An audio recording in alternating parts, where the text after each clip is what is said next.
sauce that made you feel like, okay, there's someone out here looking out for me.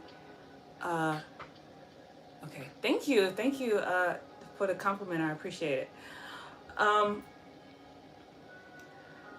Has you ever felt like somebody's been looking out for you? Like, there's, the spiritual team, there's like guardian angels, whatever, your ancestors looking out for you. Have you ever felt a time where that was not there? Like, you kind of felt like it was alone. And I remember um, the last time I felt like that was when I was at my doctor's office, really, and I had an electrode stuck right here. So, but before I get into that, you didn't come here for the story time, unless you did, but I'm going to save that part till the end. But we're here for 5 mistakes that you could be making with your ancestor altar. Number one, and I'm on YouTube and Facebook Live and TikTok. Number one, you think you and your ancestor altar are separate. So here is where, I have different sets of audience. Some of you like, just give it to me straight up, no chaser, leave out the fluff. And for those who like to have detail, I'm gonna give you detail. But for the straight up, no chaser, the truth of the matter is that the altar, your ancestors are not on the altar. You are your ancestors. Like, you are the altar ultimately. But some kind of way we kind of lost confidence on us being the altar, so we need to put tools in place to help us along the way, i.e. ancestor altar. So just know that, it's not the tablecloth, it's not the trinket, it's not this, it's actually you are the altar, because you have the DNA. That doesn't have the DNA. You have the DNA.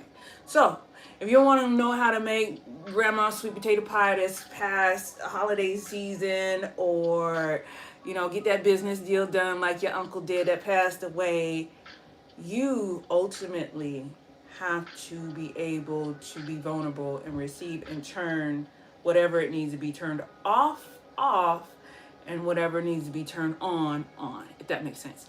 Hi, Nefertiti. Thank you for joining. Hi, Michael. Thank you always, Michael. Thank you so much for your support. So, I want you to understand that ultimately you are the altar. But for those of us who need tools, and I'm included, I'm no exception, we have the ancestor altar. So just know that at the end of the day, this. And that brings me to a story about epigenetics. So there was, I think it was Harvard or Yale, one of those. They did a story with some rats, okay?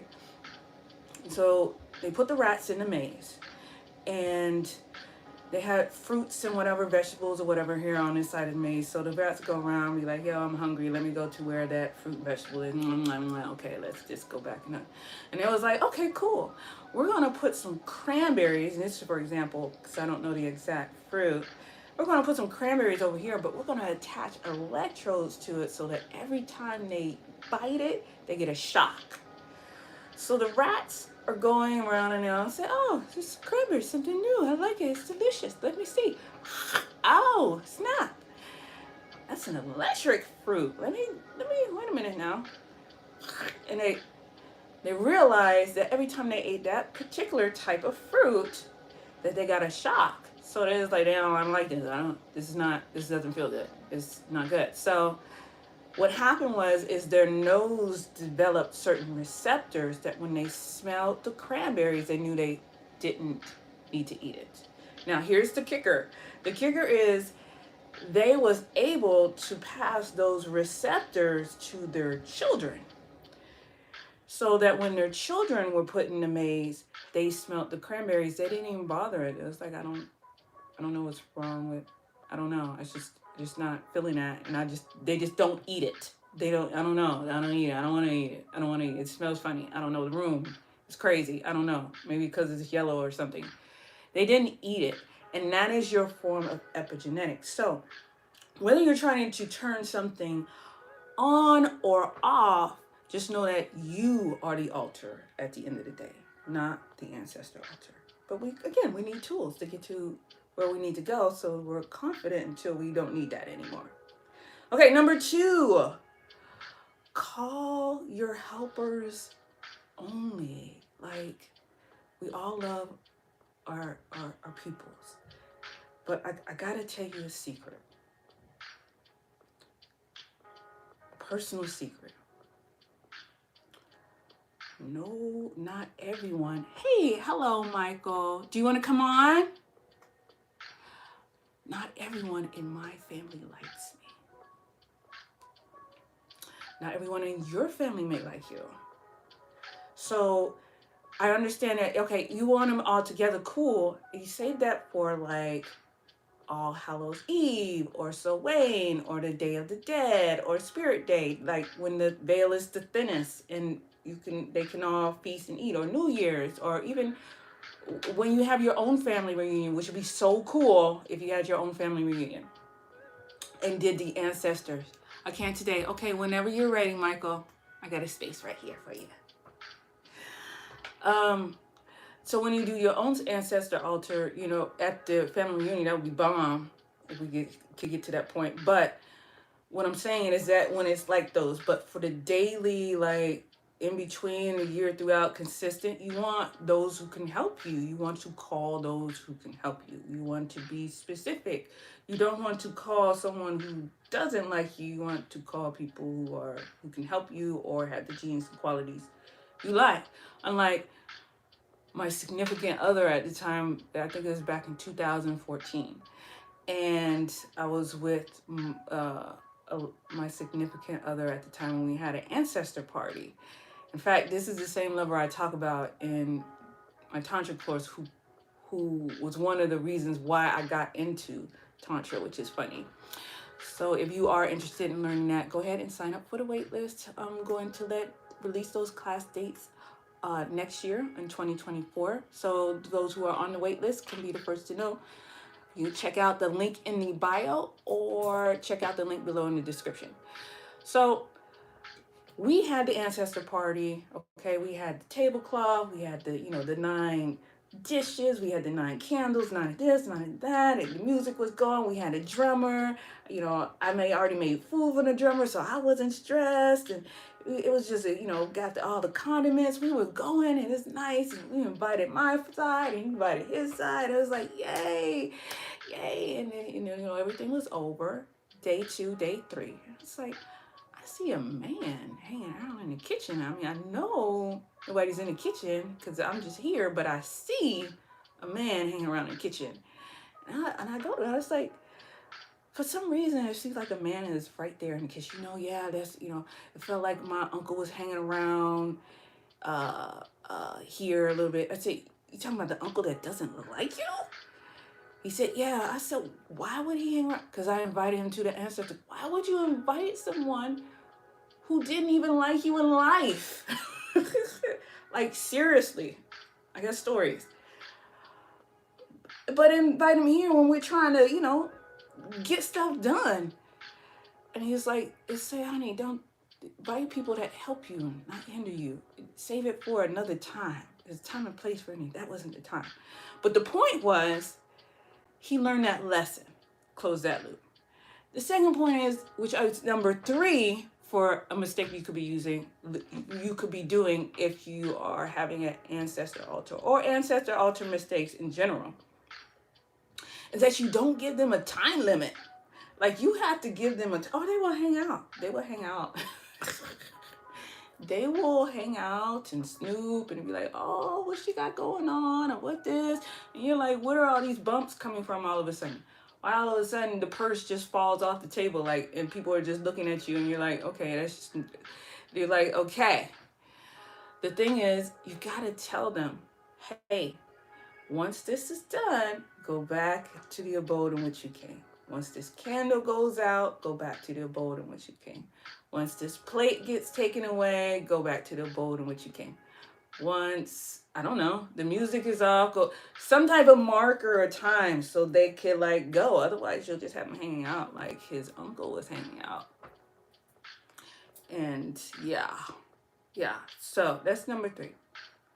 Give them a time limit. Number 4. Okay, this one is kind of a huge one.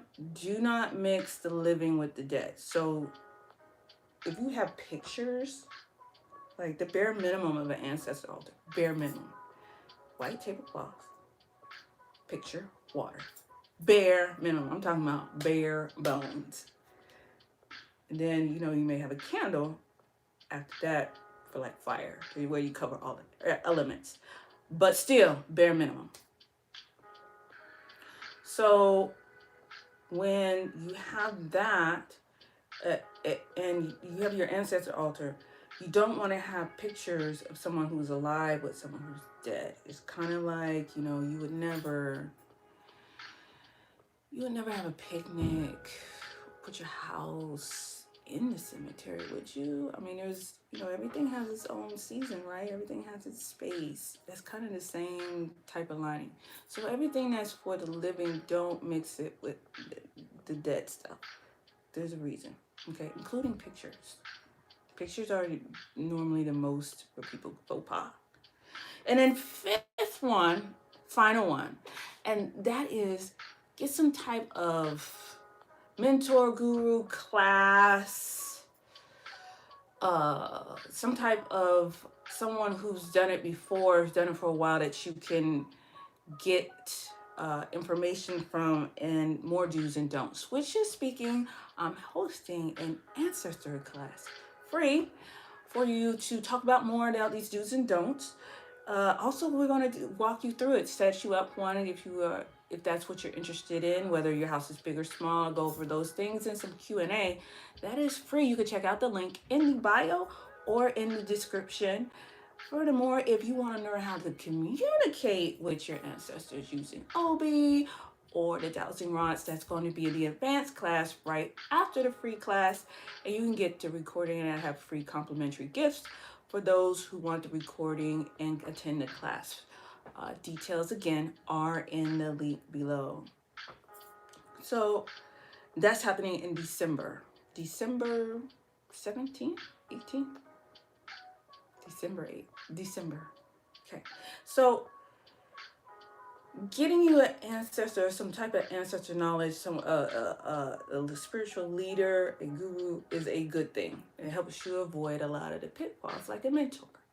So bringing back to what I was saying, sometimes the last time I felt like I was alone, when I was in the doctor's office and I had some electrodes in my arm, I was at my symptometrist doctor, and the electrodes was actually acupuncture needles, and he hooked it up to electricity, girl. He hooked it up to some apparatus. I felt it. And I go there annually to, you know, recalibrate and everything. I just had a foot bath where they pull out that metals and gunk out of your feet. Did some MMS. I had a foot massage with what's his name? Saraswati. Sunyata Saraswati's wife. She was there and she was doing reflexology. I said, sure, I'll support. She was there. So I did all this work, and then my son was getting work done too. We just do it annually, just stay healthy. And I remember I was doing it because I was on a dowsing adventure, about to head back to Atlanta, because this was in Salem, about to head back to Atlanta about, I want to say the fall, around the September timeframe. So on the way back, we stepped out to Georgia Guidestones, and that was when I was able to do some dowsing and learn about the energies there and do some work there. So I was just finishing that there, and you know, I usually do the opening, the projection, and I did the closing. I was a novice at this time. I'm going to admit that I was a novice at the time, and I was going to do some closing. I did the closing and everything like that, but I forgot to ground. I forgot to like clean off. And so I'm supposed to check. Okay. Yeah. Just checking everything. I was supposed to clean off and I didn't. So I got home and I noticed that, you know, my energy was a little off. Like my yes was now my no was now my yes. And I felt a little weird. I was like, yeah, I probably was in that energy just a little bit too long, but I didn't still equate it with needing to clean off yet. That lesson didn't come till a couple months later. So I was downstairs and I my son was in his room upstairs, and I was like, I was downstairs doing something, and then I called to my son, and he was like, and he didn't answer. So I started to walk closer to the stairs, and I was like, okay.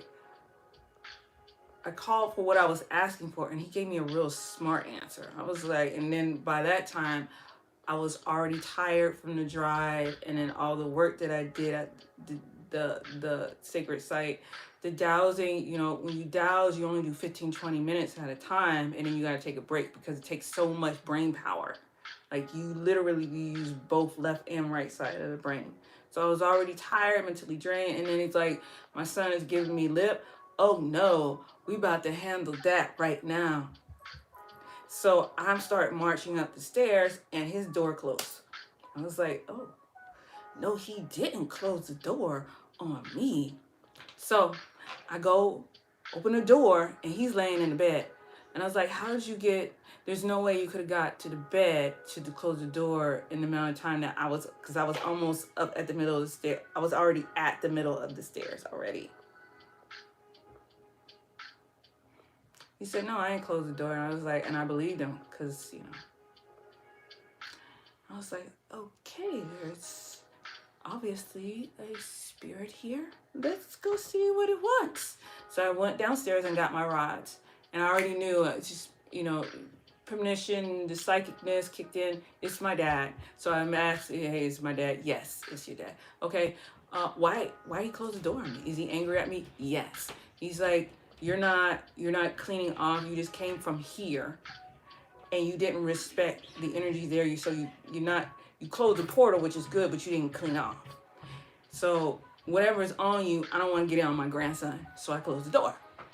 And it's like, oh, okay. Well, is there anything you want to speak with my son about? He's like, no, I'm just gonna sit with him. I was like, okay. Is there anything you want to talk to me about? No. Can I ask you any questions? No. Can you come hang out with me? No. It was just go with him, protect him. So by then I knew for sure I was not alone, because he stepped in even when I didn't even know to think to step in, if that makes sense. Like, it's like, for lack of a better terms that I could say, like, he was there when I didn't even know I needed for him to be there, because, you know, the Georgia guidestones and ley lines, you have to respect them, and then you have to be aware of what is real, like what that really means, and going into it, because it's like putting someone who's from the back roads of Savannah into New York City, Times Square. There's so much stuff going on, so many lights, so many people, so many things you got to be aware that if you're not used to that, you could be taken advantage of, so to speak. So for then I was grateful, because when I became more aware of what's there, you know, I realized that when the door closed and I backed off, I was no longer angry because I realized what was going on. And two, I just stayed in my room like how I was doing before, because I felt, okay, I'm a little off, so let me just chill out. So that's my story time. And that's when I realized I'm not alone. You know what I'm saying? Like, I have a spiritual team, I have ancestors, we all have ancestors, we all have spiritual teams. So I invite you to come hang out with me in December 9th. 8 is, I know it's not the 19th. December 18th at 7 p.m. You can check out the link in the bio. It is free just to learn. And also, if you want to learn how to communicate with them using the OB, or the dowsing rods, come join out and hang out with me in the advanced master class. For those who get the recording, there's also a special going on with that. So check out the link in the bio or details below. I will see you next time. Bye.